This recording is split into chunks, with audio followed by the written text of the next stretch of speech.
चल फ्रेंड्स, देखिए आज के क्लास में हम लोग देखेंगे बिहार पुलिस का सेट नंबर 3। ये जो खान सर का बुक है ना, उसको निकाल लीजिए फटाक से और सेट 3 में आइए, यानी कि पेज नंबर 20 में आ जाइए। पेज नंबर 20 में आ गए, ठीक है। चलिए स्टार्ट करते हैं। 1 नंबर क्वेश्चन क्या है, इसका आंसर फटाक से दीजिएगा। कह रहा है 1 नंबर क्वेश्चन कि सांभर झील किस राज्य में स्थित है। इसका आंसर बताइए फटाक से।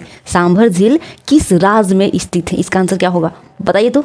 इसका आंसर हो जाएगा, बता दीजिए, इसका आंसर हो जाएगा राजस्थान में, है ना। सांभर झील किस राज्य में स्थित है, तो सांभर झील राजस्थान में स्थित है। आइए थोड़ा सा थ्योरी देख लेते हैं। कह रहा है कि सांभर झील एक बहुत बड़ी और खारे पानी की झील है जो भारत के राजस्थान राज्य में है। इसे भारत की सबसे बड़ी नमकीन पानी वाली झील कहा जाता है।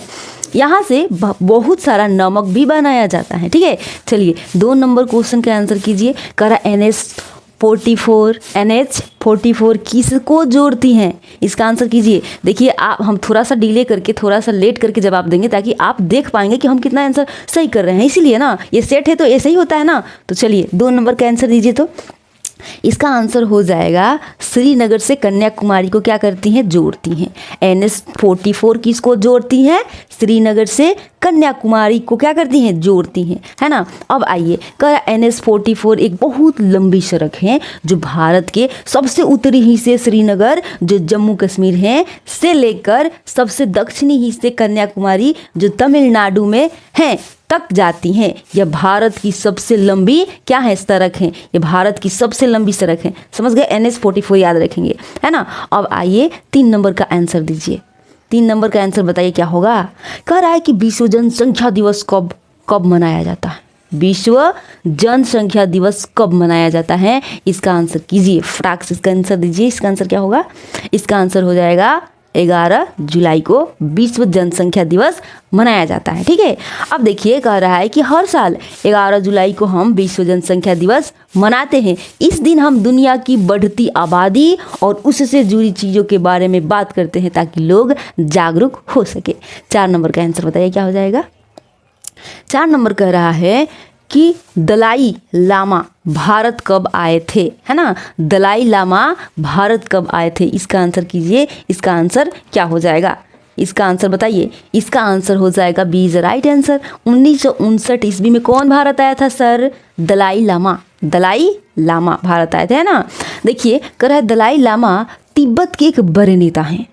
वे 1959 में अपने देश तिब्बत से भारत आए थे क्योंकि चीन ने तिब्बत पर कब्जा कर लिया था। भारत ने उन्हें अपने यहाँ रहने की जगह दी, शरण दी, और तब से वे हिमाचल प्रदेश के धर्मशाला में रहते हैं, है ना। आइए 5 नंबर का आंसर बताइए। क्वेश्चन कह रहा है कि सबसे कम महिला साक्षरता वाला राज्य कौन है, बताइए। सबसे कम महिला साक्षरता वाला राज्य कौन है, 5 नंबर का आंसर बताइए।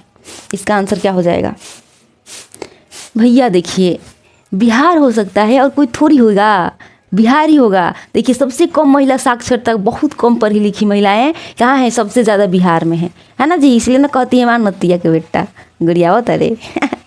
अब देखिए कह रहा है कि साक्षरता का मतलब है पढ़ना लिखना जानना, है ना। 2011 में जो गिनती हुई थी उसके अनुसार भारत में बिहार राज्य में सबसे कम महिलाएं पढ़ी लिखी थी, है ना। अब आइए, अभी भी वही हाल है, कोई ज़्यादा थोड़ा बदलाव हुआ है, लेकिन कह रहा है कि इनमें से कौन 2024 में प्रोटेम स्पीकर बनाए गए थे।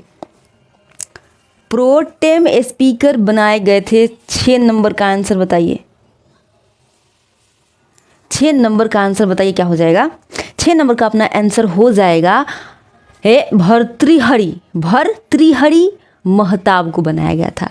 भर्तृहरि महताब को बनाया गया था 2024 में प्रोटेम स्पीकर, है ना। अब देखिए कह रहा है कि कहता है जब नई लोकसभा बनती है, जैसे 2024 में बनी, तो सबसे पहले एक प्रोटेम स्पीकर चुना जाता है। इनका काम नए चुने हुए सांसदों को शपथ दिलाना होता है। तो 2024 में यह काम किसको दिया गया, भर्तृहरि महताब ने, मतलब ये काम को ले लिया, संभाला, है ना। अब 7वें नंबर का आ जाइए। कर सबसे ज़्यादा गरीब राज्य कौन है भैया, ये भी यहाँ पे भी डर लग रहा है हमको, बताइए इसका आंसर क्या हो जाएगा। 7 नंबर का आंसर, अभी तो बिहार में कांड हो गया ना, बिहार कम पढ़ी लिखी। आज फिर कह रहा है कि सबसे ज़्यादा गरीब राज्य भैया ये गरीबी ख़त्म क्यों नहीं होती है, तो ये हो जाएंगे बिहार, है ना। सबसे ज़्यादा गरीब राज्य कौन सा है, बिहार राज्य है ना। ये बदलने का प्रयास करें, है ना। कह रहा है कि एक रिपोर्ट के अनुसार जिसमें गरीबी मापी जाती है, भारत में बिहार राज्य में सबसे ज़्यादा गरीब लोग हैं। आइए नेक्स्ट क्वेश्चन है, कहता है कि निम्न में कौन सा शरीर का अंग यानी ग्रंथि शरीर के तापमान के, कह रहा है तापमान के नियमन के लिए उत्तरदायी हैं। अब इसका ऑप्शन भी देख लीजिए क्या हो जाएगा। इसका ABCD ऑप्शन में से कौन सा ऑप्शन सही होगा बताइए। इसका ऑप्शन क्या हो जाएगा बताइए। इसका हो जाएगा हाइपोथैलेमस। हाइपोथैलेमस, एक बार फिर से क्वेश्चन पढ़ेंगे। कह रहा है निम्न में कौन सा शरीर का अंग ग्रंथि शरीर के तापमान के नियमन के लिए उत्तरदायी है, हाइपोथैलेमस। अब आइए कह रहा है कि हाइपोथैलेमस हमारे दिमाग में एक छोटा सा हिस्सा होता है जिसे हाइपोथैलेमस कहते हैं। यह हमारे शरीर के तापमान को कंट्रोल करने में मदद करता है। जैसे जब हमें ठंड लगती है तो यह हमें गर्म करता है, और जब गर्मी लगती है तो हमें ठंडा रखने में मदद करता है। यह हमारे शरीर का अपना थर्मोस्टेट है ना, थर्मोस्टेट है। कौन सा, हाइपोथैलेमस, है ना। कौन सा भैया, देखिए यहाँ पे हाइपोथैलेमस। अब आ जाइए नेक्स्ट क्वेश्चन, कर रहा है 9 नंबर, इसका आंसर बताइए। कह रहा है कि इनमें से कौन कालिदास द्वारा लिखित रचना नहीं है। ये देखिए ये 4 ऑप्शन दिए हुए हैं, इसमें से कौन सा ऐसा है जो कालिदास नहीं लिखे हैं। इसका आंसर कीजिए, इसका आंसर बता दीजिए क्या हो जाएगा। इसका आंसर देखिए, अभिज्ञान शकुंतलम तो यही लिखे हैं कालिदास, रघुवंश कालिदास, मेघदूत कालिदास, लेकिन गीता कालिदास नहीं लिखे हैं। तो अपना राइट आंसर डी हो जाएगा, है ना। अब आइए, अब देखिए ये सब वही बात है। कह रहा है कि प्रयागप्रस्थी किस भाषा में लिखा गया था। प्रयागप्रस्थी किस भाषा में लिखा गया था, इसका आंसर फटाक से कीजिए। ये जो क्वेश्चन है ना, खान सर के फर्स्ट वाला पेज में जाके देखिए, पॉकेट जीके में है ये। प्रयागप्रस्थी किस भाषा में लिखा गया था, है ना। उसे क्या कहते हैं, प्रयागप्रस्थी क्यों लिखा, मतलब प्रस्थी जो है क्यों लिखा जाता है ना। ये समुद्रगुप्त के लिखा है। समुद्रगुप्त के क्या, उनके जो मतलब समुद्रगुप्त राजा थे ना, उनके बहादुरी का लेख लिखा हुआ है प्रयागप्रस्थी। अब वो कौन सा भाषा में लिखा गया है, इसका बताइए आप आंसर। इसका आंसर बताइए। 10 नंबर का आंसर हो जाएगा संस्कृत भाषा में लिखा गया है। अब आइए यहाँ कर, प्रयागप्रस्थी एक खास तरह का लेख है जिसे पत्थर पर लिखा गया था। यह गुप्त वंश के राजा समुद्रगुप्त की तारीफ में लिखा गया था। इसे उनके दरबारी कवि हरिसेन ने संस्कृत भाषा में लिखा था। इसमें समुद्रगुप्त की जीत और उनकी अच्छी बातों के बारे में बताया गया है। 11 नंबर क्वेश्चन पे आते हैं। कराए भीमराव अंबेडकर का जन्म कब हुआ था। ये बहुत प्यारा क्वेश्चन है, इसका आंसर बता दीजिए फटाक से, क्या हो ही जाएगा। 11 नंबर का क्वेश्चन का आंसर बताइए, है ना। इसका आंसर हो जाएगा 14 अप्रैल 1891 ईस्वी। 14 अप्रैल 1891 ईस्वी में भीमराव ने जन्म लिया था। अब कह रहा है कि डॉक्टर भीमराव अंबेडकर का जन्म 14 अप्रैल 1891 में हुआ था। वे भारत के संविधान को बनाने वाले मुख्य लोगों में से एक थे और उन्होंने दलितों और गरीब के अधिकारों के लिए बहुत संघर्ष किया, है ना। अब आइए नेक्स्ट क्वेश्चन देख लेते हैं नेक्स्ट पेज में। दूसरे नंबर पेज में आ जाएंगे, तीसरे नंबर में। हाँ, कह रहा है क्वेश्चन देखिए, कह रहा है कि उपराष्ट्रपति को हटाने का प्रस्ताव कहाँ पेश किया जाता है। जब उपराष्ट्रपति को हटाना होता है तो जो प्रस्ताव होता है वो कहाँ पेश किया जाता है। इसका आंसर आप बताइए। इसका आंसर क्या हो जाएगा। इसका आंसर हो जाएगा राज्यसभा में पेश किया जाता है ना। कहाँ, राज्यसभा में पेश किया जाता है। मतलब भारत के उपराष्ट्रपति को उनके पद से हटाने का प्रस्ताव सबसे पहले राज्यसभा में ही लिया जा सकता है। यह इसलिए है क्योंकि उपराष्ट्रपति राज्यसभा के अध्यक्ष यानी चेयरमैन होते हैं, है ना। अब आइए 13 नंबर का आंसर कीजिए। 13 नंबर का आंसर क्या हो जाएगा। कह रहा है कि कोशिका का सिद्धांत किसने दिया था। बहुत प्यारा क्वेश्चन है, ये बार बार आता है। कहता है कोशिका का सिद्धांत किसने दिया था। इसका आंसर बता दीजिए। इसका आंसर क्या हो जाएगा, है ना। इसका आंसर हो जाएगा स्लाइडेन और श्वान ने दिया था कोशिका का सिद्धांत। किसने, मेरे साथ बोलिएगा, स्लाइडेन और श्वान, है ना। आइए फिर कह रहा है कि कोशिका का सिद्धांत यह बताता है कि सभी जीवित चीज़ें जैसे पेड़ पौधे जानवर छोटी छोटी कोशिकाओं से मिलकर बनी होती हैं। इस सिद्धांत को स्लाइडेन, है ना, स्लाइडेन और श्वान नाम के 2 वैज्ञानिक ने दिया था, है ना। अब आ जाइए, श्वान था वहाँ पे, क्या गलती लिखा गया है, श्वानी तो है यहाँ पे, मतलब लेटर चेंज हो गया है। कह रहा है देखिए इसका आंसर कीजिए। कहता है कि राज्य चुनाव आयोग का उल्लेख संविधान के किस अनुच्छेद में है? बहुत प्यारा क्वेश्चन है। 14 नंबर का आंसर कीजिए। कहता है कि राज्य चुनाव आयोग का उल्लेख संविधान के किस अनुच्छेद में है? इसका आंसर बताइए फटाक से। इसका आंसर क्या हो जाएगा बता दीजिए। इसका आंसर हो जाएगा बी नंबर, अनुच्छेद 243 के, है ना, अनुच्छेद 243 के, है ना। कहता है कि राज्य चुनाव आयोग का उल्लेख है संविधान के कितने अनुच्छेद में? 243 के। अब देखिए कह रहा है कि भारतीय संविधान के अनुच्छेद 243 के में राज्य चुनाव आयोग के बारे में बताया गया है। यह आयोग राज्य में होने वाले पंचायतों और नगर पालिकाओं के चुनाव को करवाता है। 15 नंबर क्वेश्चन का आंसर कीजिए। अरे 15 नंबर कह रहा है, 15 नंबर क्वेश्चन कह रहा है कि 58वां ज्ञानपीठ पुरस्कार किसे मिला? जो 58 नंबर पे मिला वो ज्ञानपीठ पुरस्कार किसे मिला? इसका आंसर फटाक से कीजिए। इसका आंसर क्या हो जाएगा बता दीजिए। इसका आंसर बता दीजिए क्या हो जाएगा। इसका आंसर हो जाएगा सी, यानी कि ए और बी दोनों को मिला है। गुलजार को भी मिला है और राम भद्राचार्य को भी मिला है। 58 नंबर पे जो ज्ञानपीठ पुरस्कार है गुलजार को भी मिला और राम भद्राचार्य को भी मिला। अब कह रहा है कि कहता है कि 58वां ज्ञानपीठ पुरस्कार भारत का सबसे बड़ा साहित्य पुरस्कार है। भारत का देखिए ये जो पुरस्कार है ना ज्ञानपीठ पुरस्कार जो है ये भारत का सबसे बड़ा साहित्य पुरस्कार है। यह पुरस्कार 2023 के लिए 2 महान व्यक्तियों को दिया गया। प्रसिद्ध कवि गुलजार को, है ना, गुलजार जो हिंदी में लिखते हैं, और संस्कृत के विद्वान जगत गुरु राम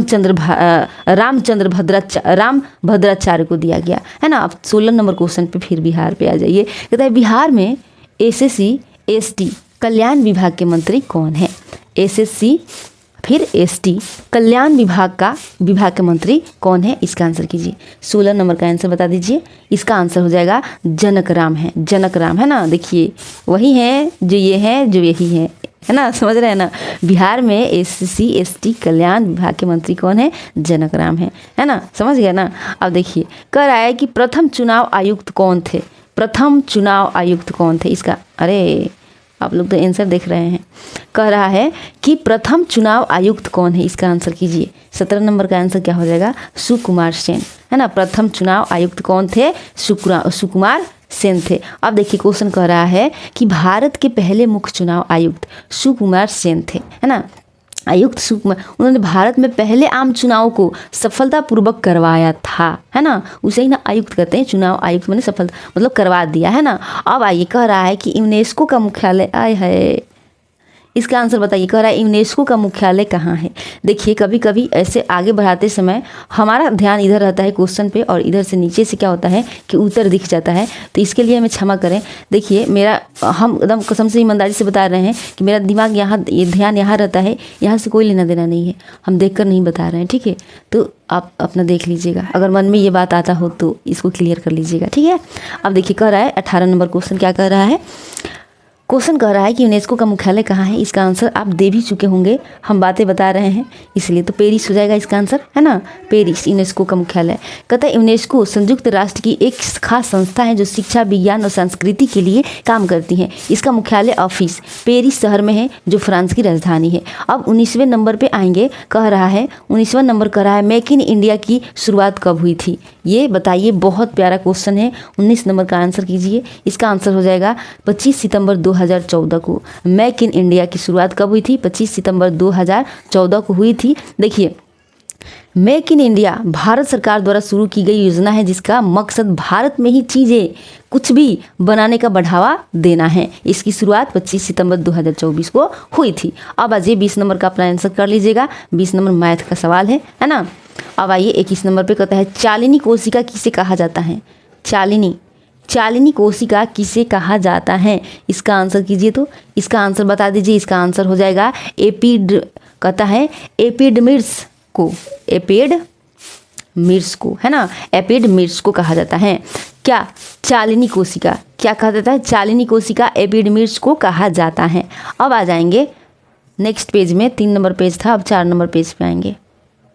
अब आ जाइए अपना 22 नंबर पे, है ना। 22 नंबर देखिए कह रहा है कि पृथ्वी का पलायन वेग कितना होता है। इसका आंसर बताइए क्या होगा। इसका आंसर हो जाएगा, इसका आंसर बता दीजिए, पृथ्वी का पलायन वेग कितना होता है। तो इसका आंसर बी हो जाएगा, 11.2 किलोमीटर प्रति सेकंड होता है ना। अब आइए नेक्स्ट क्वेश्चन देखते हैं। कहते हैं पलायन वेग वह गति है जिससे किसी चीज को ऊपर फेंकने पर वह वापस पृथ्वी पर नहीं गिरती बल्कि अंतरिक्ष में डायरेक्ट चली जाती है ना। पृथ्वी के लिए गति लगभग 11.2 किलोमीटर प्रति सेकंड होती है। इसका मतलब है कि अगर कोई चीज़ इतनी तेज़ी से ऊपर जाए तो वह पृथ्वी के गुरुत्वाकर्षण से बाहर निकल जाएगी, है ना जी। बहुत अच्छा है, काश हम भी उधर ही चले जाते अब ये वाला अपना आंसर क्वेश्चन देख लीजिए, आंसर कर लीजिएगा 23 नंबर। अब देखिए 24 नंबर कह रहा है कि 24 नंबर क्या कह रहा है, देखिए मेरे प्यारे दोस्तों, कह रहा है कि नवरत्न कौन सा समास है। नवरत्न कौन सा समास है। इसका आंसर फटाक से कीजिए। इसका आंसर क्या करेंगे, फटाक से करेंगे। इसका आंसर हो जाएगा द्विगु समास है ना जी, द्विगु समास है। कह रहा है कि नवरत्न शब्द का अर्थ नौ रत्न, जिस समास में पहला पद संख्या गिनती बताने वाले हों और वह पूरे समूह का बोध कराएं उसे द्विगु समास कहते हैं। यहाँ 9 का मतलब 9 है ना जी, 9 जो एक संख्या है।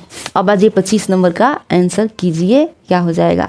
25 नंबर क्वेश्चन कह रहा है कि समान नागरिक संहिता का उल्लेख भारतीय संविधान के किस अनुच्छेद में है।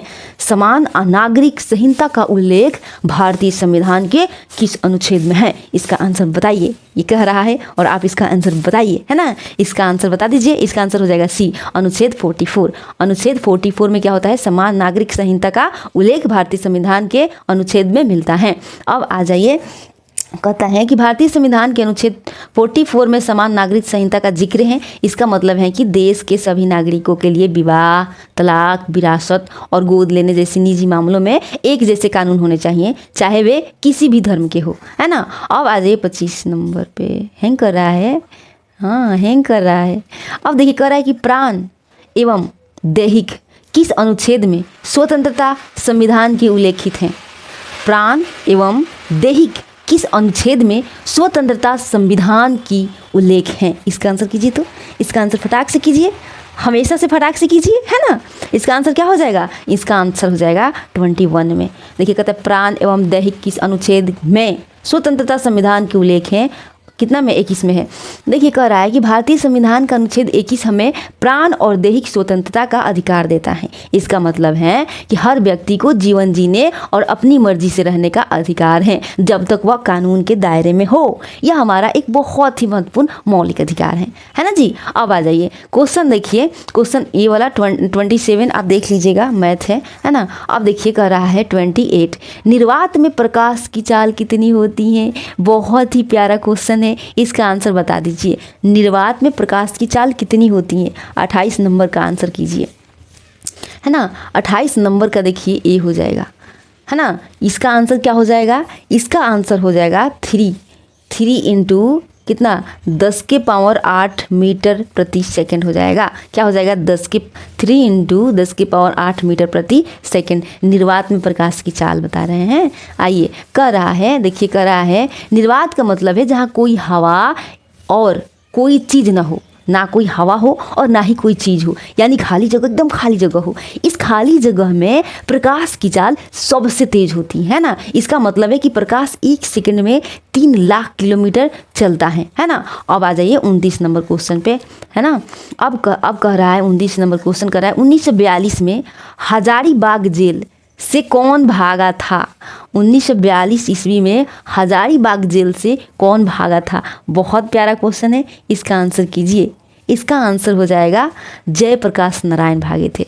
1942 में हजारीबाग जेल से जयप्रकाश नारायण, देखिए जेल से कौन भागा था, जयप्रकाश, जो आएगा ना, जयप्रकाश नारायण। ये ट्रिक था, छोटी मोटी ट्रिक जब तक नहीं अपनाएंगे तब तक कहाँ होगा। और एक और है कि 1942 में भारत छोड़ो आंदोलन के दौरान, सुनिएगा ध्यान से, बहुत ही प्यारा क्वेश्चन है। कहते हैं 1942 में भारत छोड़ो आंदोलन के दौरान प्रसिद्ध स्वतंत्रता सेनानी जयप्रकाश नारायण और उनके कुछ साथी हजारीबाग केंद्रीय जेल से भाग गए थे, है ना। और देखिए ये घटना भारतीय स्वतंत्रता संग्राम में एक महत्वपूर्ण मोड़ थी, है ना जी। अब देखिए 30 नंबर क्वेश्चन कह रहा है, 30 नंबर क्वेश्चन क्या कर रहा है कि विश्व का सबसे बड़ा पशु मेला कौन सा है। विश्व का, ये बहुत प्यारा क्वेश्चन है, देखिए बिहार से ही रिलेटेड है। आ जाइए, कह रहा है विश्व का सबसे बड़ा पशु मेला कौन सा है। बताइए इसका आंसर कीजिए। तो इसका आंसर हो जाएगा क्या, सोनपुर मेला। और देखिए थोड़ा सा इधर उधर हो गया, मैनेज कर लीजिएगा। सोनपुर मेला है ना विश्व का सबसे बड़ा, सबसे बिहार में, आइए ना अपने बिहार में।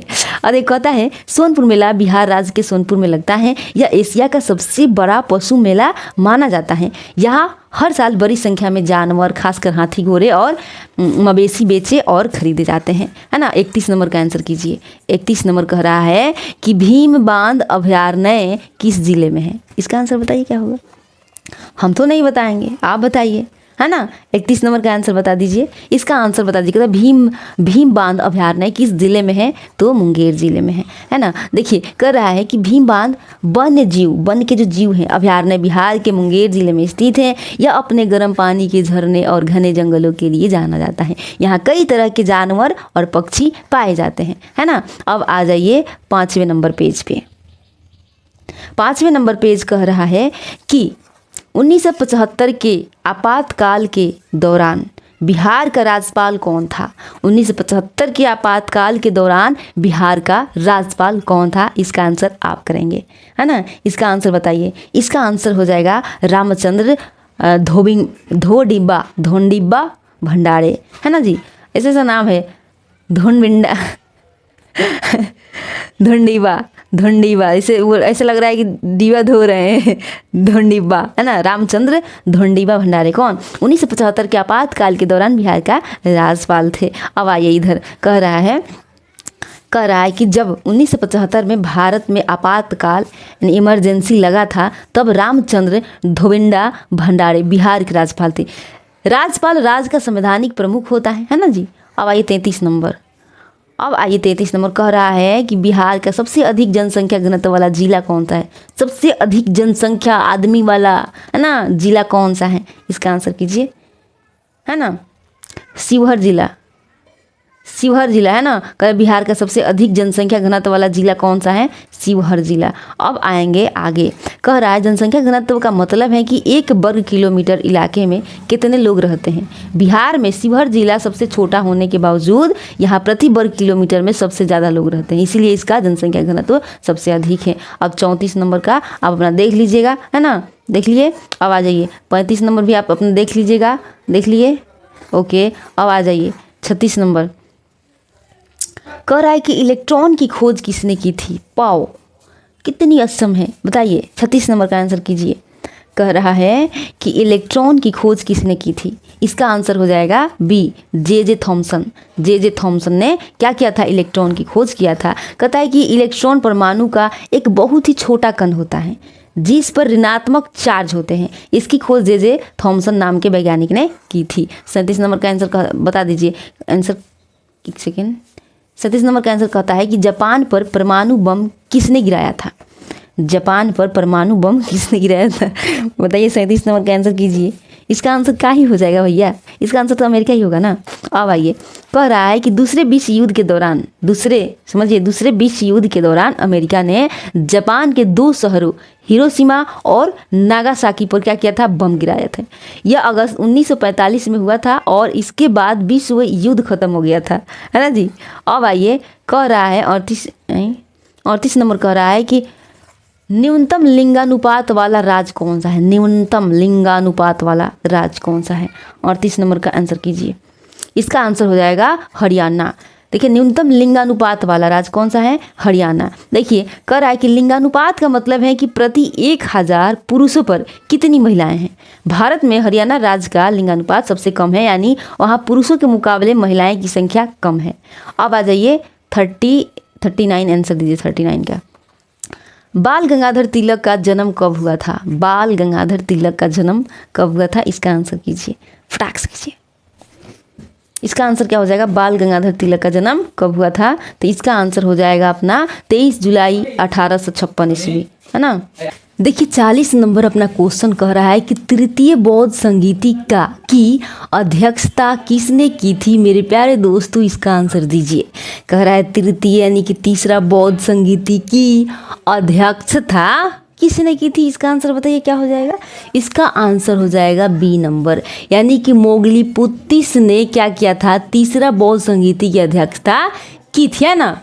अब आइए, कह रहा है कि तृतीय बौद्ध संगीति यानी तीसरा बौद्ध सभा पाटलिपुत्र यानी आज के पटना में हुई थी और इसकी अध्यक्षता बौद्ध भिक्षु बोगलीपुत्तिस ने की थी। यह सम्राट अशोक के समय हुई थी, यह सम्राट अशोक के समय हुई थी, है ना। आ गया समझ में। अब आ जाइए 41 नंबर क्वेश्चन पे, इसका आंसर कीजिए। कह रहा है कि राष्ट्रपति पर महाभियोग प्रक्रिया किस अनुच्छेद में है। राष्ट्रपति पर महाभियोग प्रक्रिया किस अनुच्छेद में है, बताइए कितने नंबर अनुच्छेद में है कि राष्ट्रपति पर महाभियोग की प्रक्रिया जो है कैसे कैसे होता है, वो वाला, है ना, 41 नंबर। अब आइए इसका आंसर बता दीजिए। इसका आंसर हो जाएगा बी नंबर, है ना, यानी कि 61 अनुच्छेद। क्या हो जाएगा, 61वें अनुच्छेद में। अब देखिए, कह रहा है कि भारतीय संविधान का अनुच्छेद 61 यह बताता है कि भारत के राष्ट्रपति को कैसे उनके पद से हटाया जा सकता है अगर वे संविधान का उल्लंघन करें। इस प्रक्रिया को महाभियोग कहते हैं, है ना। अब आ जाइए 6 नंबर पेज पे। 42वां नंबर क्या हो जाएगा, देखिए 42वां नंबर कह रहा है कि बंगाल विभाजन किसके समय में हुआ था। बहुत प्यारा क्वेश्चन है, कहता है बंगाल विभाजन किसके समय में हुआ था। इसका आंसर कीजिए। इसका आंसर बताइए क्या हो जाएगा। इसका आंसर हो जाएगा कितना, बता दिए, नहीं बताए हैं। इसका आंसर ये हो जाएगा ना, लॉर्ड कर्जन, है ना। बंगाल विभाजन किसके समय में हुआ था, लॉर्ड कर्जन के समय में हुआ था। अब देखिए, कह रहा है कि बंगाल का विभाजन 1905 में हुआ था जब लॉर्ड कर्जन भारत के वायसराय थे। यह विभाजन अंग्रेजों की फूट डालो और राज करो की नीति का एक हिस्सा था जिसका भारतीय ने बहुत विरोध किया, है ना। अब आ जाइए 43 नंबर क्वेश्चन पे। अब 43 नंबर क्वेश्चन क्या कह रहा है, देखिए क्या कह रहा है। कह रहा है इनमें से कौन सा टाइगर रिजर्व बिहार में है। इनमें से कौन सा टाइगर रिजर्व बिहार में है। इसका आंसर बताइए क्या होगा। इसका आंसर हो जाएगा अपना, देखिए आंसर क्या हो जाएगा इसका, कह रहा है वाल्मीकि टाइगर रिजर्व। देखिए क्या है ना, आप पढ़ लिख के कुछ नहीं बन जाते हैं तो आप एकदम कुत्ते की तरह रहेंगे। कुत्ता एकदम होता नहीं है कि एकदम आपका कर्म कुत्ता जैसा रहेगा। कितना भी वफादारी दिखा लीजिए, कोई मोल नहीं, है ना। इसलिए पढ़िए लिखिए, पढ़ लिख के कुछ बनिए। आप जो करना चाहते हैं वो नहीं कर पाएंगे तो आप अपने आप को जीवन भर माफ़ नहीं कर पाएंगे। ये बात हमेशा याद रखिएगा कि किसी ने ये बात बोला था कि वाकई अगर हम आप कुछ बनना चाहते हैं, अगर वो चीज़ नहीं बन पाइएगा ना, ज़िंदगी भर खुद को कोसते रहिएगा। क्या ही गलती कर दिया, किसके पीछे पड़ गए, नहीं कर पाए ये सब, है ना। बहुत हार्ड लाइफ है। देखिए कह रहा है 44 नंबर क्वेश्चन, देखिए कहता है इनमें से कौन सा सोडियम नाइट्रेट का सूत्र है। इनमें से कौन सा सोडियम नाइट्रेट का सूत्र है। इसका आंसर बताइए। इसका आंसर हो जाएगा बी, NaNO3, है ना, NaNO3 इसका राइट आंसर हो जाएगा। देखिए कहता है कि सोडियम नाइट्रेट एक रासायनिक यौगिक है। इसका रासायनिक सूत्र NaNO3 होता है, ठीक है। सोडियम क्लोराइड या साधारण नमक है ना जी, NaCI सोडियम क्लोराइड या साधारण नमक है। KNO3 पोटेशियम नाइट्रेट है और NaOH सोडियम हाइड्रोक्साइड है। समझ गए। अब आइए, कहता है, देखिए कहता है कि इनमें से कौन सा बिहार का जिला है जो नेपाल से सीमा साझा नहीं करता। इसका आंसर बताइए। कहता है इनमें से कौन सा बिहार का जिला है जो नेपाल से सीमा साझा नहीं करता। इसका आंसर क्या होगा। देखिए कहता है इनमें से कौन सा बिहार का जिला है जो नेपाल से सीमा साझा नहीं करता। इसका आंसर बताइए क्या हो जाएगा। इसका आंसर हो जाएगा गोपालगंज। ये डी नंबर आंसर हो जाएगा, है ना। ये जो गोपालगंज है क्या कर रहा है, नेपाल से सीमा साझा नहीं करता है। अब देखिए कहते हैं बिहार के कई जिले नेपाल के साथ अपनी सीमा साझा करते हैं, जैसे मधुबनी, सुपौल, सीतामढ़ी, पूर्वी चंपारण, पश्चिमी चंपारण, अररिया, किशनगंज, लेकिन गोपालगंज जिला नेपाल से कोई सीमा साझा नहीं करता है। 46 नंबर का आंसर बताइए। कह रहा है कि छक्का पंजा करना, छक्का पंजा करना मुहावरे का सही अर्थ क्या है। 46 नंबर बताइए। 46 नंबर का आंसर बता दीजिए क्या हो जाएगा। इसका आंसर हो जाएगा बी। कहता है ओछी हरकत से कार्य सिद्ध करना, ओछी हरकत से छक्का पंजा करना यानी कि ओछी हरकत से कार्य सिद्ध करना। अब आइए, कह रहा है कि छक्का पंजा करना मुहावरे का अर्थ है अपने काम को निकालने के लिए गलत या ओछी हरकतें करना या कहता है तिक्रमबाजी करना। 47 नंबर का आंसर बताइए। कह रहा है कि अन्वेषण का युद्ध संधि विच्छेद है, अन्वेषण का युद्ध संधि विच्छेद है। 47 नंबर का आंसर क्या हो जाएगा। इसका आंसर हो जाएगा डी, अनुप्लस एशन है ना। अब देखिएगा क्वेश्चन है, कह रहा है कि अन्वेषण शब्द का सही संधि विच्छेद अनुप्लस एशन है। यह यन संधि का उदाहरण है जहाँ ऊ के बाद कोई मित्र स्वर आने पर ऊ का वह हो जाता है। अब 48 नंबर आ जाइए। फाहियान किसके समय भारत आया था, एकदम एनर्जी में। फाहियान किसके समय भारत आया था, इसका आंसर बताइए। इसका आंसर क्या हो जाएगा। इसका आंसर चंद्रगुप्त द्वितीय के समय फाहियान क्या भारत आया था, है ना जी। भारत में इसी ने स्वागत किया होगा ना। कहता है चंद्रगुप्त द्वितीय, कहते हैं चीनी बौद्ध भिक्षु फाहियान भारत में लगभग 5वीं शताब्दी ईस्वी में आया था। वह उस समय चंद्रगुप्त द्वितीय विक्रमादित्य के शासनकाल में आया था, जो गुप्त वंश के एक महान सम्राट थे, है ना। अब 49 नंबर क्वेश्चन कर रहा है जी का मान कितना होता है। इसका आंसर बताइए। जी का, ये जो जी है, जी का मान कितना होता है। इसका आंसर क्या हो जाएगा बता दीजिए। इसका आंसर हो जाएगा, इसका ए हो जाएगा 9.8 मीटर प्रति सेकंड स्क्वायर। जी का मान कितना होता है ना, 9.8 मीटर प्रति सेकंड स्क्वायर कह रहा है। 50 नंबर देखिए, 50 नंबर पे आ गया और 50 बस कैसे भी रिकॉर्ड हो जाए। कह रहा है कि इब्न बतूता है ना, इब्न बतूता को दिल्ली का काजी किसने नियुक्त किया था। इब्न बतूता को दिल्ली का काजी किसने नियुक्त किया था। इसका आंसर बताइए क्या हो जाएगा।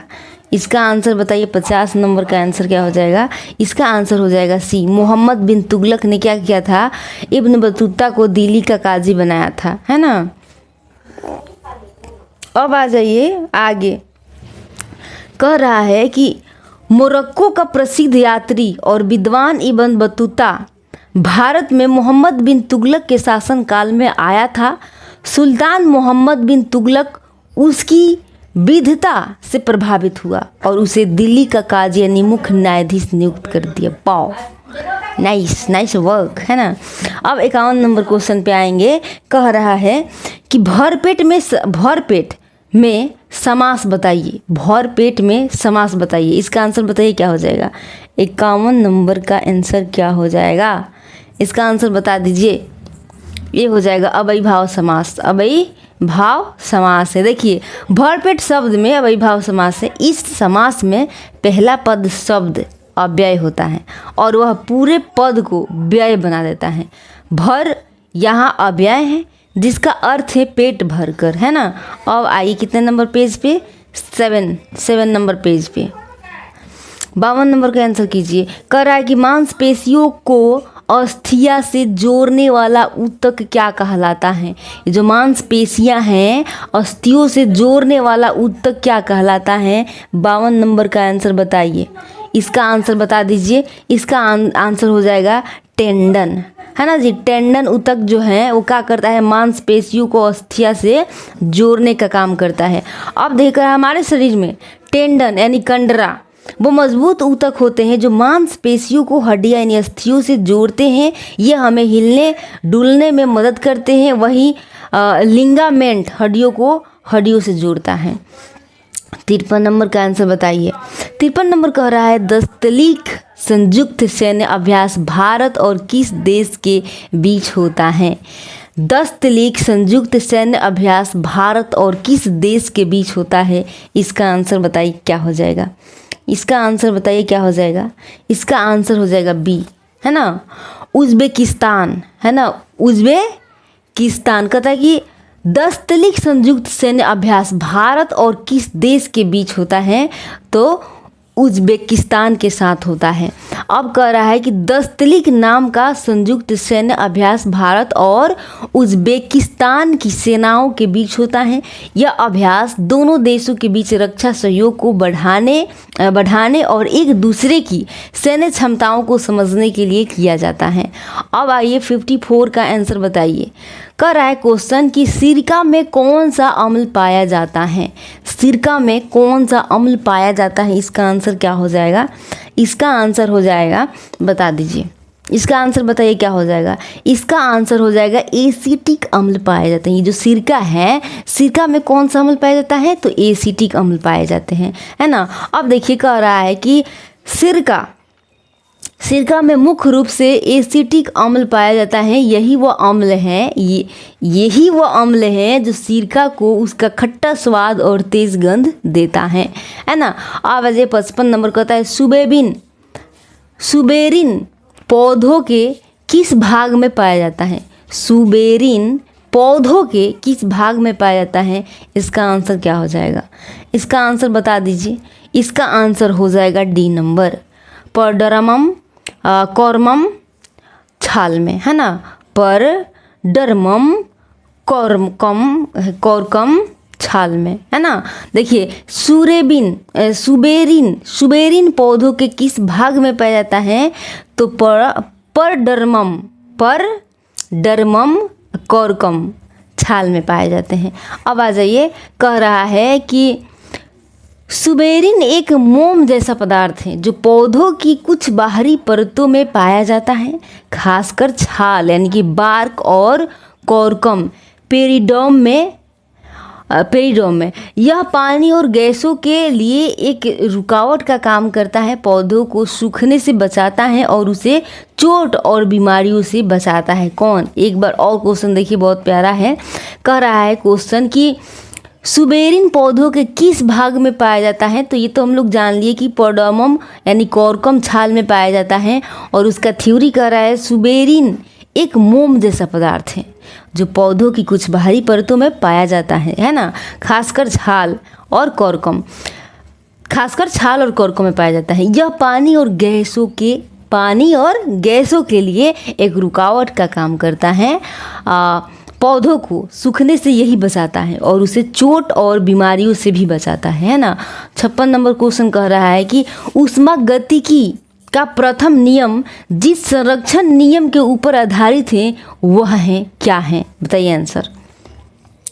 56 नंबर का आंसर कह रहा है कि ऊष्मागतिकी का प्रथम नियम किसका? ऊष्मागतिकी का प्रथम नियम जिन संरक्षण नियम के ऊपर आधारित है वह क्या है? वह ऊर्जा का नियम है। वह क्या है? वह ऊर्जा का नियम है। 56 नंबर, है ना। अब आइए, कह रहा है कि ऊष्मागतिकी का प्रथम नियम ऊर्जा के संरक्षण के नियम पर आधारित है।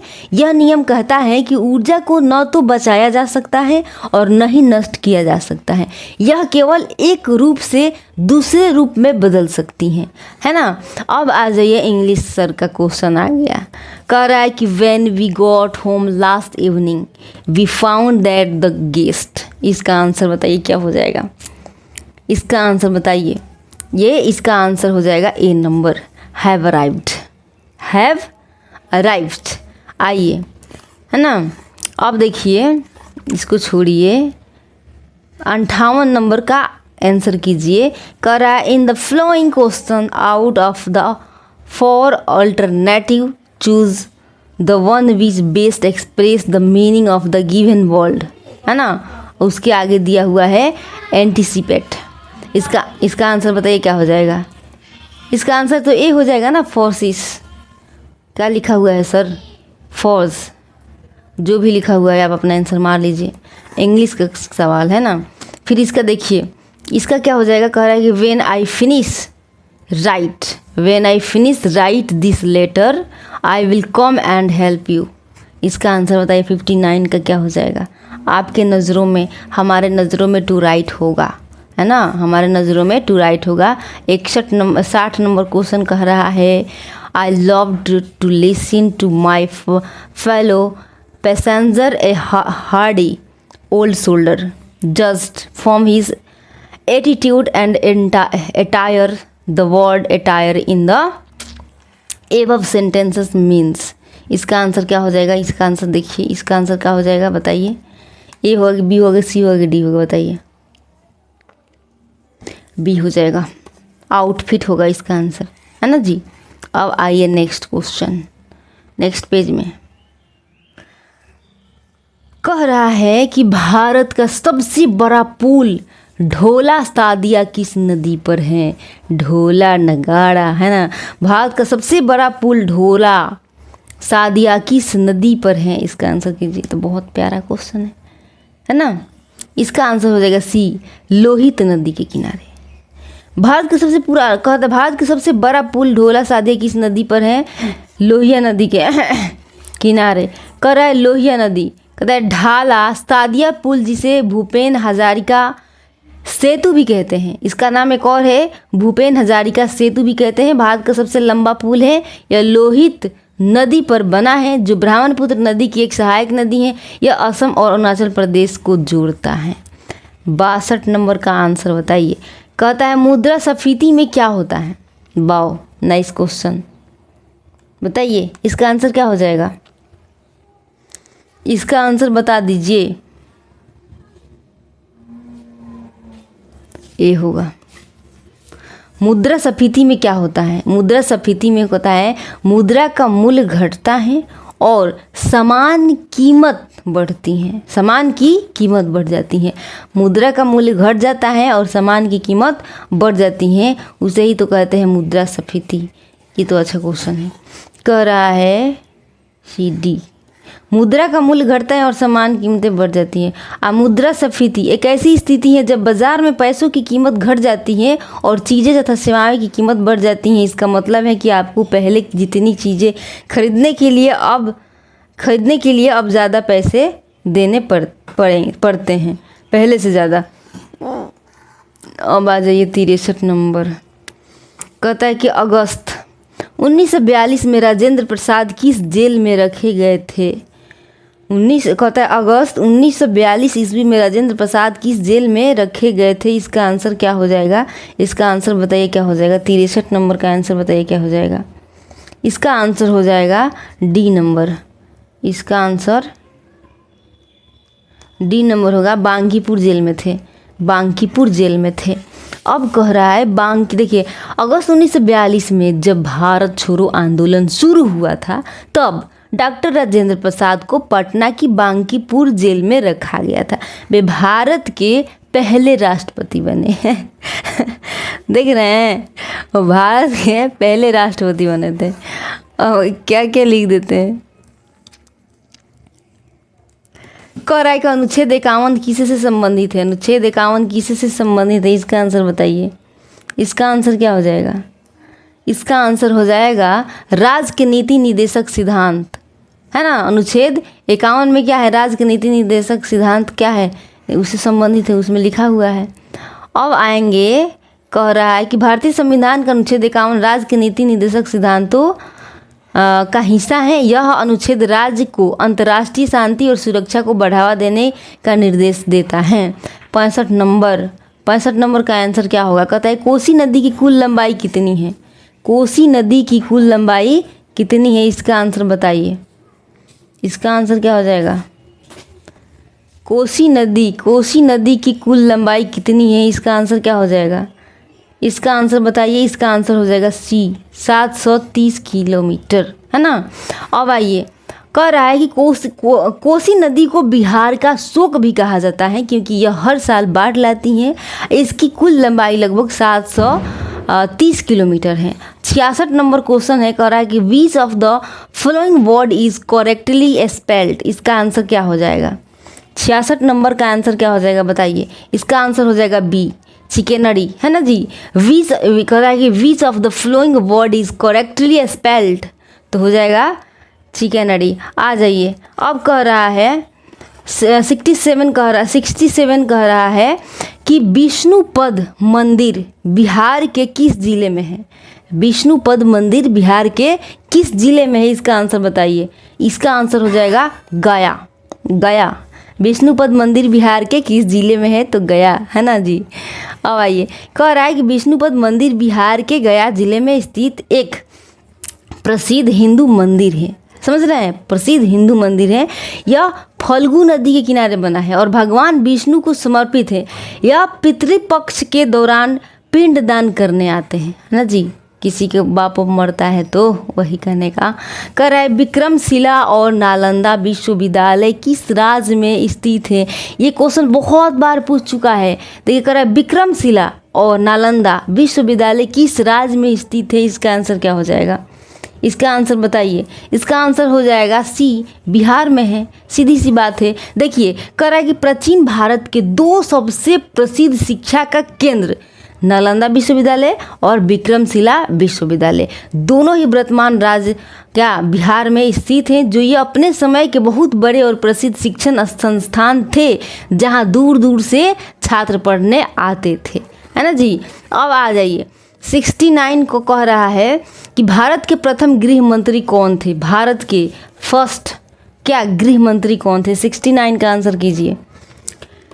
सरदार वल्लभ भाई पटेल। भारत के प्रथम गृह घर वाला मंत्री जो होते हैं ना, वो सरदार वल्लभ भाई पटेल थे। अब कह रहा है गणतंत्र भारत के पहले गृह मंत्री सरदार वल्लभ भाई पटेल थे। उन्होंने भारत के राज्य को एकजुट करने में महत्वपूर्ण भूमिका निभाई थी, है ना।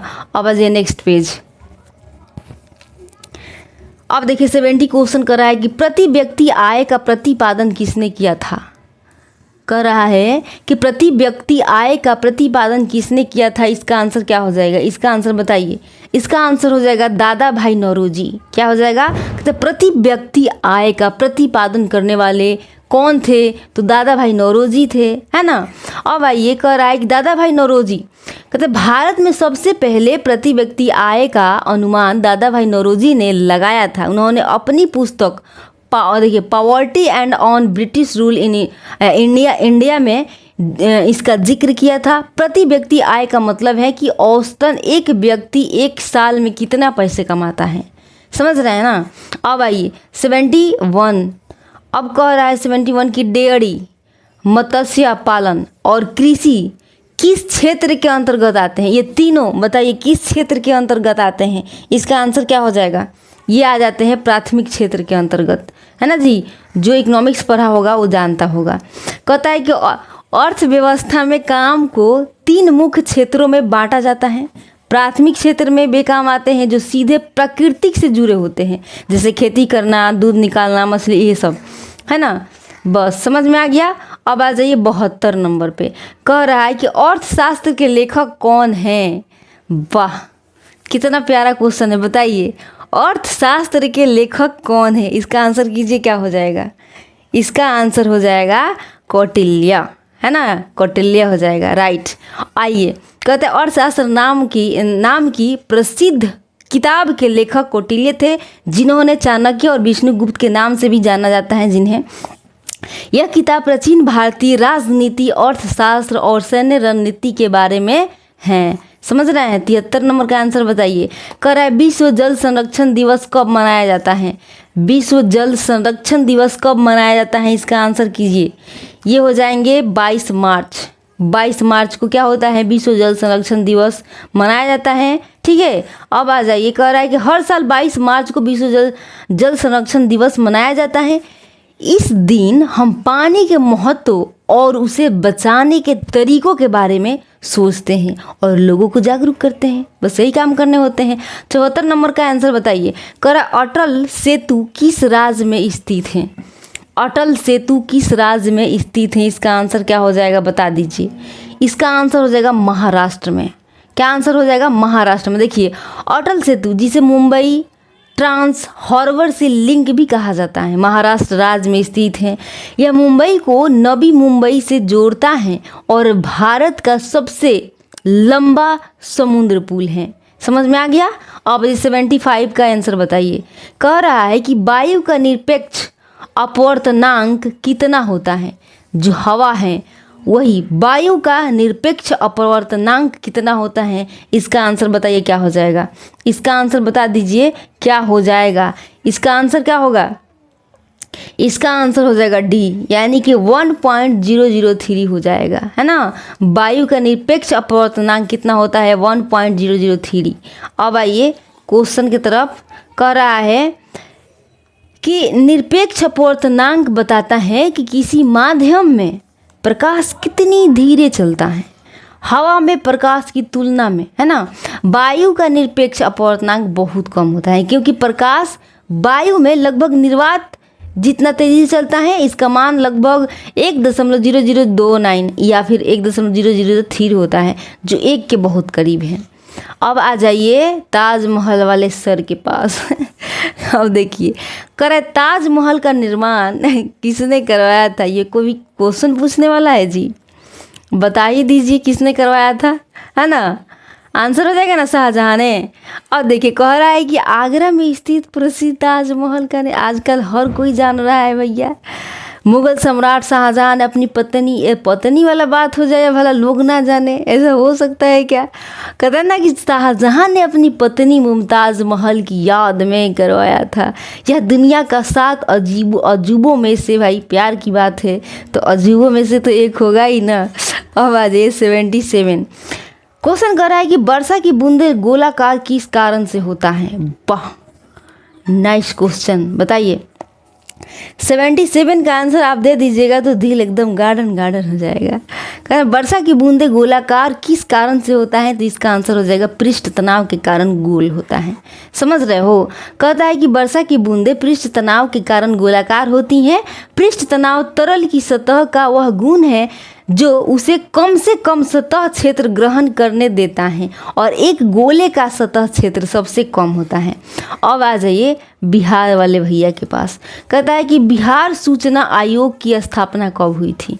बिहार सूचना आयोग की स्थापना कब हुई थी। 78 का आंसर बता दीजिए, का ही हो जाएगा। 2005 कौन नहीं जानता है, बिहार वाले। बिहार सूचना आयोग की स्थापना 2005 में हुई थी, है ना जी। बिहार देखिए, बिहार सूचना आयोग की स्थापना 2005 में सूचना का अधिकार अधिनियम लागू होने के बाद हुई थी। यह आयोग लोगों को सरकारी जानकारी तक पहुंचाने में मदद करता है। हो गया। अब नेक्स्ट पेज में आ जाएंगे।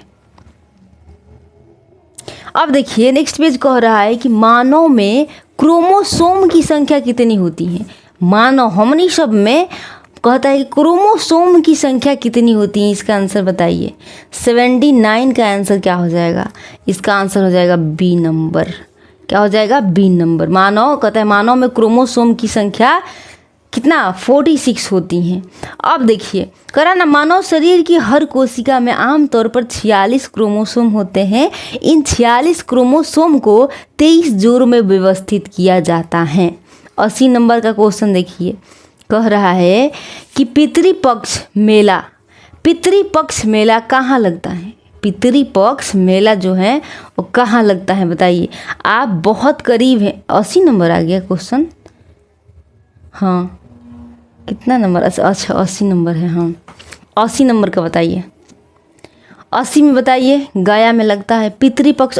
अगले क्वेश्चन एक क्वेश्चन था ना जी, उसमें बताया था ना, हम बोले थे कि पापा अगर किसी के बाबा मरते हैं तो गया में बताई तो दिए थे। अब आइए कह रहा है कि पितृपक्ष मेला बिहार के गया में लगता है। यह एक महत्वपूर्ण हिंदू अनुष्ठान है जहां लोग अपने पूर्वजों की आत्मा की शांति के लिए पिंड दान करते हैं, और ये पिंड दान वाला हर बच्चा जानता है ना जी, क्योंकि कहीं ना कहीं हर किसी के घर में दादा वादा जी के हुआ होगा। कहता है द स्प्राइट, है ना, क्वेश्चन कह रहा है कि द स्प्राइट है ना, स्पिरिट बोलते बोलते तो मुंह एकदम फाट गया।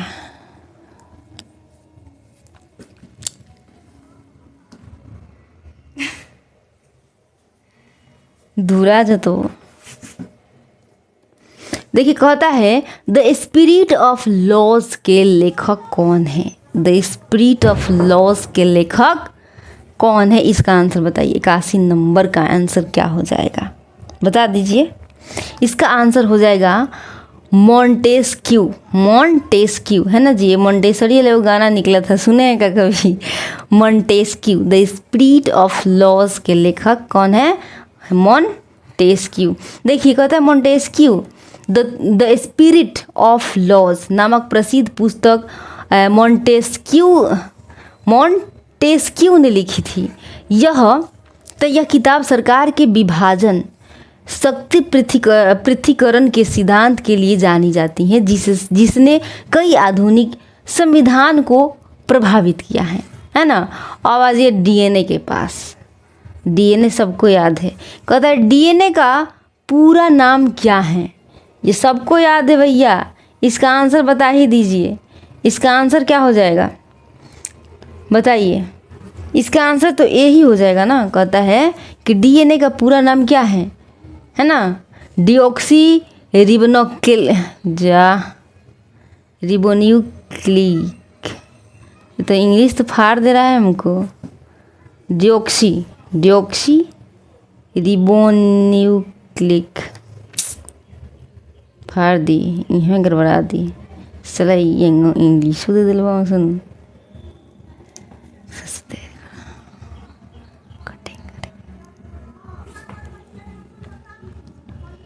देखिए 82 नंबर क्वेश्चन है, कहता है कि डीएनए का पूरा नाम क्या है? तो ये तो हर बच्चा भी जानता है, तो इसका आंसर क्या हो जाएगा? ए। चलिए आगे बढ़ते हैं। कह रहा है पौधे की वृद्धि जो पौधे होते हैं, जो वृद्धि होती है, वृद्धि का हार्मोन कौन सा है? बताइए पौधे की वृद्धि का हार्मोन कौन सा है? इसका आंसर कीजिए, क्या हो जाएगा? इसका आंसर बताइए तो क्या हो जाएगा? इसका आंसर हो जाएगा जिबलेरिन। क्या हो जाएगा? जिबलेरिन। पौधों की वृद्धि का जो हार्मोन है वो कौन है? जिबलेरिन। जलेबी से याद रखिए। आइए कह रहा है कि अंतर्राष्ट्रीय वित्तीय सेवा केंद्र प्राधिकरण का मुख्यालय कहाँ है? अंतर्राष्ट्रीय वित्तीय सेवा केंद्र प्राधिकरण का मुख्यालय कहाँ है? 84 का आंसर कीजिए। इसका आंसर बताइए। 84 का आंसर क्या हो जाएगा? गुजरात में है। कोई बताने वाली बात है भैया? अब आइए कह रहा है 85 कह रहा है कि रक्तचाप को नियंत्रित करने वाली ग्रंथि कौन सी है? जो रक्तचाप है उसको नियंत्रित करने वाली ग्रंथि कौन सी है? 85 का आंसर कीजिए। 85 का आंसर हो जाएगा एड्रीनल। जो एड्रीनल है ना, रक्तचाप को नियंत्रित करता है, एड्रीनल। देखिए कह रहा है कि एड्रीनल ग्रंथियाँ हमारे गुद्दों के ऊपर स्थित होती हैं। ये ऐसे हार्मोन बनाती हैं जो हमारे शरीर में कई चीज़ों को नियंत्रित करते हैं, जिनमें रक्तचाप भी शामिल है। ये तनाव के समय भी महत्वपूर्ण भूमिका निभाती हैं। वाह क्या बात है। 86 का बताइए, बहुत जल्दी आ जाएंगे अब 100 पे, ज़्यादा नहीं है। कहता है कि भारत में किस प्रकार की शासन व्यवस्था है? बता दीजिए। ये अगर नहीं बता पाए तो फिर क्या ही बता पाएंगे? बताइए इसका आंसर क्या हो जाएगा? संघीय व्यवस्था है भैया। भारत में किस प्रकार की शासन व्यवस्था है? संघीय व्यवस्था है बस। अब देखिए कह रहा है कि भारत में संघीय व्यवस्था है, इनका मतलब है कि यहाँ केंद्र सरकार और राज्य सरकार दोनों मिलकर काम करती हैं और दोनों के पास अपने अपने अधिकार होते हैं। इनमें शक्तियाँ का बंटवारा होता है। अब आगे 87 का आंसर देने। अब कह रहा है कि भारत में चांदी का सबसे अधिक उत्पादन किस राज्य में होता है? आय हाय, भारत में चांदी का सबसे अधिक उत्पादन किस राज्य में होता है? 87 का आंसर कीजिए। इसका आंसर हो जाएगा राजस्थान में, है ना जी, राजस्थान। चलिए अब हम लोग चलेंगे, कल एक गाड़ी धर लेंगे और चांदी क्या करेंगे चांदी दे के अपना वहाँ से लेकर आएंगे। क्या कह रहा है कि भारत में चांदी का सबसे अधिक उत्पादन राजस्थान राज्य में होता है, खासकर ज्वार माइंस में, है ना। अब आ जाइए 88। कहता है हिंदू पॉलिटी नामक पुस्तक के लेखक कौन थे? हिंदू पॉलिटी नामक पुस्तक के लेखक कौन थे? इसका आंसर कीजिए। 88 नंबर का आंसर कीजिए, है ना। इसका हो जाएगा केपी जायसवाल। जो हिंदू पॉलिटी नाम का पुस्तक जिसने लिखा था उसका नाम है केपी जायसवाल। आइए अब कह रहा है, देखिए कहता है कि हिंदू नामक महत्वपूर्ण पुस्तक के लेखक प्रसिद्ध इतिहासकार केपी जायसवाल थे। इस पुस्तक में उन्होंने प्राचीन भारत की राजनीतिक व्यवस्था का विश्लेषण किया है। अब आ जाइए कितना, पेज नंबर 11। अब देखिए 89 का आंसर बताइए। कह रहा है कि 1919 से लेकर 20 में दरभंगा में किसान आंदोलन का नेतृत्व किसने किया था। ये भी बहुत प्यारा क्वेश्चन है। 89 का बताइए आंसर क्या हो जाएगा, है ना। इसका जो नेतृत्व किया था उसका नाम है स्वामी विद्यानंद। 1919 से लेके 20 में दरभंगा में किसान आंदोलन का नेतृत्व किसने किया था, तो स्वामी विद्यानंद ने किया था, है ना। अब आ जाइए। कह रहा 1919 से लेके 20 के दौरान दरभंगा में हुए किसान आंदोलन का नेतृत्व मुख्य रूप से स्वामी विद्यानंद ने किया था। यह आंदोलन किसान के अधिकारों और उनकी समस्याओं को लेकर था, है ना जी। अब आ जाइए 90 नंबर और 10 नंबर बचा है, बस आप आंसर करके चलते रहिए, है ना। कह रहा है छूटी है छूटी। कह रहा है सुरेंद्र किशोर को पद्मश्री पुरस्कार किस क्षेत्र में मिला। सुरेंद्र किशोर को पद्मश्री पुरस्कार किस क्षेत्र में मिला। 90 नंबर का आंसर कीजिए, है ना। 90 नंबर का क्या हो जाएगा, सी नंबर, पत्रकारिता के क्षेत्र में मिला है क्या, पद्मश्री पुरस्कार, है ना। देखिए कह रहा है कि सुरेंद्र किशोर को पत्रकारिता के क्षेत्र में उनके योगदान के लिए पद्मश्री पुरस्कार से सम्मानित किया गया है। वह एक वरिष्ठ पत्रकार और लेखक हैं। 91 नंबर, बहुत करीब है 100 के। कह रहा है कि भारत में कोविड-19 का सबसे पहला केस कहाँ दर्ज हुआ। अरे वाह, ये क्वेश्चन आया था, हम देखे थे एक बार। कह रहे भारत में कोविड-19 का सबसे पहला केस कहाँ दर्ज हुआ था। ये बताइए 91 नंबर का आंसर क्या होगा। इसका आंसर हो जाएगा केरल। Very good. अब देखिए कह रहा है कि भारत में कोविड-19 का सबसे पहला मामला केरल राज्य में दर्ज किया गया था। यह जनवरी 2020 में सामने आया था, जब चीन से लौटे एक छात्र में संक्रमण पाया गया था, है ना। अब 92 नंबर का आंसर कीजिए। कह रहा है कि भारत में पुनर्जागरण का जनक किसे कहा जाता है। भारत में पुनर्जागरण का जनक किसे कहा जाता है। इसका आंसर क्या हो जाएगा, इसका आंसर बता दीजिए। इसका आंसर हो जाएगा ए, राजा राम मोहन राय को क्या कहा जाता है, पुनर्जागरण का जनक, है ना। अब आइए, अब कह रहा है कि राजा राम मोहन राय को भारत में पुनर्जागरण का जनक कहा जाता है। उन्होंने 19वीं शताब्दी में समाज और धर्म में सुधार के लिए बहुत काम किए, जैसे सती प्रथा का विरोध और शिक्षा को बढ़ावा देना। ये तो मेन है। अब कोई दहेज का भी विरोध कर ले भाई, ये बहुत ज़रूरी है। अब देखिए कह रहा है कि लेंस बनाने में किसका प्रयोग नहीं किया जाता है। लेंस बनाने में किसका प्रयोग नहीं किया जाता है बताइए। 93 नंबर का आंसर कीजिए, क्या हो जाएगा। देखिए कांच तो लगता ही लगता है, प्लास्टिक भी लगता है, सिलिकॉन भी लगता है, लेकिन लगता क्या नहीं है, मिट्टी। क्या नहीं लगता है, मिट्टी। देखिए हैंग कर रहा है, मिट्टी नहीं लगता है, तो अपना राइट आंसर हो जाएगा। कहता है लेंस ऐसी चीज़ें होती हैं जिनसे होकर प्रकाश गुजरता है और चीज़ों को बड़ा या छोटा दिखाता है। इन्हें बनाने के लिए आमतौर पर पारदर्शी सामग्री जैसे कांच और कुछ खास तरह के प्लास्टिक का इस्तेमाल होता है। सिलिकॉन का उपयोग भी कुछ खास प्रकार से लेंसों में या इलेक्ट्रॉनिक उपकरणों में होता है, लेकिन मिट्टी का प्रयोग लेंस बनाने में काहे के लिए, क्योंकि यह पारदर्शी नहीं होता है और इसमें प्रकाश ठीक से नहीं गुजर पाता है ना। 94 का आंसर देखिए, 94 का आंसर कीजिए। 94 का आंसर कीजिए। कहता है कि लोकसभा अध्यक्ष को कौन हटा सकता है। लोकसभा अध्यक्ष को कौन हटा सकता है, इसका आंसर कीजिए। इसका आंसर हो जाएगा राज्यसभा। लोकसभा अध्यक्ष को राज्यसभा सदस्य हटा सकता है। अब आइए, कह रहा लोकसभा अध्यक्ष को लोकसभा के सदस्य ही हटा सकते हैं। लोकसभा अध्यक्ष को राज्यसभा, देखिए कह रहा है कि यहाँ गलती हो गई। राज्यसभा अध्यक्ष को लोकसभा के सदस्य ही हटा सकते हैं। इसके लिए एक प्रस्ताव लाया जाता है और उसे लोकसभा में उपस्थित और मतदान करने वाले सदस्यों के बहुमत से पारित करना होता है। 95 नंबर आ जाइए। बोलते बोलते फ्यूज हो रहा है आवाज़।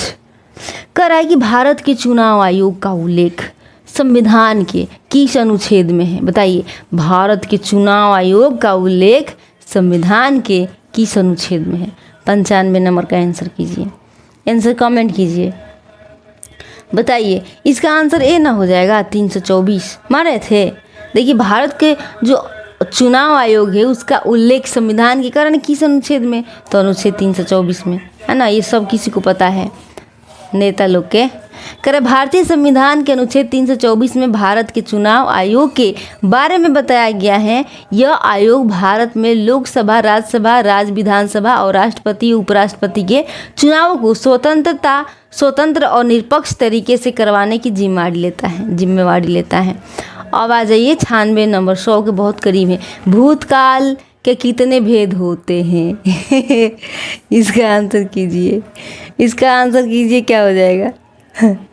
इसका आंसर 6 हो जाएगा। भूतकाल के कितने भेद होते हैं? 6 होते हैं। देखिए हिंदी व्याकरण में भूतकाल के 6 हुए। देखिए सामान्य भूतकाल, आसन्न भूतकाल, पूर्ण भूतकाल, अपूर्ण और संदिग्ध और हेतु मत भूतकाल। अब आइए कितना नंबर, 100 नंबर हो गया क्या? अब आइए नेक्स्ट पेज में 97 नंबर का आंसर बताइए। कराए राष्ट्रपति द्वारा संविधान के किस अनुच्छेद के अंतर्गत अध्यादेश जारी किया जाता है? राष्ट्रपति द्वारा, उनके द्वारा संविधान के कौन सा अनुच्छेद पूछ रहा है ना, कौन से अनुच्छेद के अंतर्गत अध्यादेश जारी किया जाता है? बस आंसर बता देना है ना। 1, 2, 3 यानी 123। 123 में क्या होता है? संविधान कह रहा है ना कि राष्ट्रपति द्वारा संविधान के किस अनुच्छेद के अंतर्गत अध्यादेश जारी किया है, तो अनुच्छेद 123 में अध्यादेश जारी किया जाता है। अब आइए 97 का कह रहा है कि भारत के राष्ट्रपति को संविधान के अनुच्छेद 123 के तहत अध्यादेश जारी करने की शक्ति प्राप्त होता है ना। यह तब किया जाता है जब संसद का सत्र नहीं चल रहा होता है और किसी कानून की तुरंत ज़रूरत होती है। यह एक अस्थायी कानून होता है ना। अब आ जाइए 98 नंबर का आंसर कीजिए। कह रहा है 23 जनवरी 1897 को किनका जन्म हुआ था? 23 जनवरी 1897 को किनका जन्म हुआ था? ऐसा इंसान बनिए कि हिस्ट्री में पढ़ने को आए कि इनका जन्म कब हुआ था, इनकी मृत्यु कब हुई थी। कम से कम इतना भी तो आ जाए, है कि नहीं? ये जीवन बार बार नहीं मिलेगा, कुछ बड़ा करिए। देखिए इसका आंसर क्या हो जाएगा? 98 नंबर का आंसर बताइए। इसका आंसर सुभाष चंद्र बोस हो जाएंगे। क्या हो जाएंगे? सुभाष चंद्र बोस। 23 जनवरी 1897 को किनका जन्म हुआ था भैया? सुभाष चंद्र बोस सर जी के। अब आइए कह रहा है कि सुभाष चंद्र बोस का जन्म 23 जनवरी 1897 को हुआ था। वे भारत के एक महान स्वतंत्रता सेनानी थे और उन्होंने आज़ाद हिंद फौज का गठन किया था। उनके जन्मदिन को पराक्रम दिवस के रूप में मनाया जाता है। देखिए तो काम ऐसा कीजिए कि नाम हो जाए। अब आइए कह रहा है कि पौधों में गैसों का आदान प्रदान किसके द्वारा होता है? पौधों में गैसों का आना जाना किसके द्वारा होता है? 99 नंबर, रंध्र के द्वारा होता है, रंध्र के द्वारा, है ना। देखिए कहता है कि पौधों की पत्तियों की सतह पर बहुत छोटे छोटे छेद होते हैं जिन्हें रंध्र कहते हैं। इन रंध्रों के द्वारा ही पौधे गैसों का आदान प्रदान करते हैं, जैसे कार्बन डाइऑक्साइड लेना और ऑक्सीजन छोड़ना। समझ गया ना? देखिए कितना प्यारा क्वेश्चन था, बहुत कुछ सिखा के गया। अब देखिए कह रहा है कि श्रीनगर किस नदी के किनारे पर स्थित है? श्रीनगर किस नदी के किनारे पर स्थित है? 100 नंबर का आंसर नहीं दिया तो क्या दिया, है ना जी? इसका आंसर बताइए। झेलम, झेल्लो, श्रीनगर। श्रीदेवी आपके घर में हो जाएंगी, कोई काम धंधा नहीं करेंगी तो झेलना ही पड़ेगा ना। तो श्रीनगर किस नदी के किनारे पर स्थित है? तो झेलम याद रखेंगे। तो मेरे प्यारे प्यारे स्टूडेंट, क्या हुआ कि आज हम लोगों ने 100 क्वेश्चन देख लिया, ठीक है। अब नेक्स्ट वीडियो में भी 100 क्वेश्चन देखेंगे, लेकिन इससे पहले अगर आपको ये सेशन अच्छा लगा होगा तो प्लीज़ लाइक करें और सब्सक्राइब करें और कमेंट करके ज़रूर बताएं कि कैसा लगा, है ना। Thank you for watching.